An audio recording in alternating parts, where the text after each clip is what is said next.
জিততে অবশ্যই ভালো লাগে, খারাপ লাগা কিছু নাই। আর না মানে কতটা কাঙ্ক্ষিত ছিল মানে ছয়টা ম্যাচ হারার পর তো আসলে আপনার মনোবল অনেক কমে যাওয়ার কথা, আত্মবিশ্বাস একদম তলায় থাকার কথা, এবং সামনে যখন রংপুরের মতো একদম স্টারের একটা ফেভারিট টিম থাকে তখন আসলে মানে আপনাদের ইন্সপিরেশনটা কি ছিল?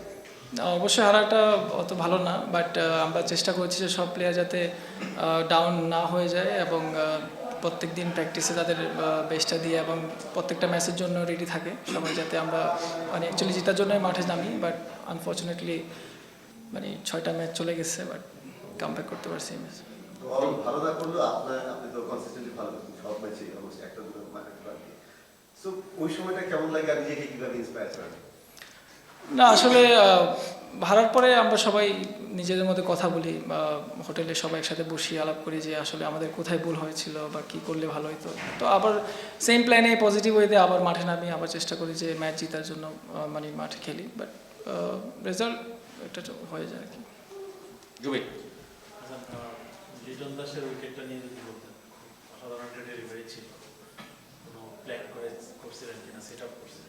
না ওরকমই কিছু, মানে আমি মানে চাচ্ছিলাম যে প্রথমে সুইং করে বের করে পরে একটা মানে অ্যাঙ্গেলে একটা বল করবো, এরকম একটা প্ল্যান ছিল ওনার জন্য, বাট ও এক্সিকিউট করতে পারছে। স্যার, এই মুহূর্তে কোয়ালিফিকেশনটা একটু টাফ, এরপরও কতখানি আশাবাদী? আর যদিও ইকুয়েশনটা টাফ, তারপর অন্যদের জন্য পার্টি স্পয়লার হতে পারে কিনা?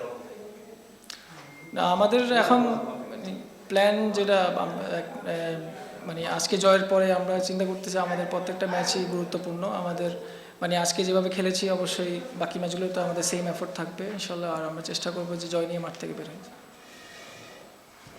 No question? ওকে। আপনাদেরকে সাপোর্ট দিতে অনেক দূর দূরান্ত থেকে মানুষজন চলে আসে, মানে একজন বলছিলেন যে অনেক দূর থেকে আসছেন মানে গাড়ি ভাড়া করে। তো আপনারা টানা কয়েকটা ম্যাচ হারলেন, এখন মানে নোয়াখালীর পাশের প্রতি আপনাদের মানে আপনার স্পেশালি আপনি যেহেতু নোয়াখালীর ছেলে, কোনো বার্তা থাকবে? না অবশ্যই ম্যাচ হারলে সবারই খারাপ লাগে, ওনারা আমাদের সাপোর্ট করতেছে সেই প্রথম ম্যাচ থেকে, তারা আসতেছে মাঠে আমাদেরকে সাপোর্ট করতেছে, বাট ওনাদেরকে আমরা মানে মানে কি ম্যাচ হারার পরে ওনারা অবশ্যই কষ্ট লাগতেছে, বাট আমি বলবো যে অবশ্যই আমাদেরকে মানে সাপোর্ট করবেন, নেক্সট ম্যাচগুলোতে যাতে আমরা ওনাদেরকে মানে উপহার দিতে পারি, সবগুলো মানে জিততে পারি সব ম্যাচগুলো। ওয়ার্ল্ড কাপ স্কোয়াড তো ঘোষণা করা হয়ে গেছে, কি মনে হয় কিছুদিন পরে ঘোষণা করলে ভালো হতো? তার এখনো আপনার স্কোয়াড চেঞ্জ করা যাবে 31 জানুয়ারি পর্যন্ত, যদি পারফর্ম করে যান আউটসাইড একটা চান্স? না যেভাবে আছে আলহামদুলিল্লাহ, আমি চেষ্টা করতেছি আমার শেপে থাকার, মানে ভালো বল করে যাওয়ার, এটাই আমার কাজ। বাকিটা আমি আসলে কি হবে না হবে সেটা নিয়ে চিন্তা করছি না আপাতত। ওকে, থ্যাংক ইউ।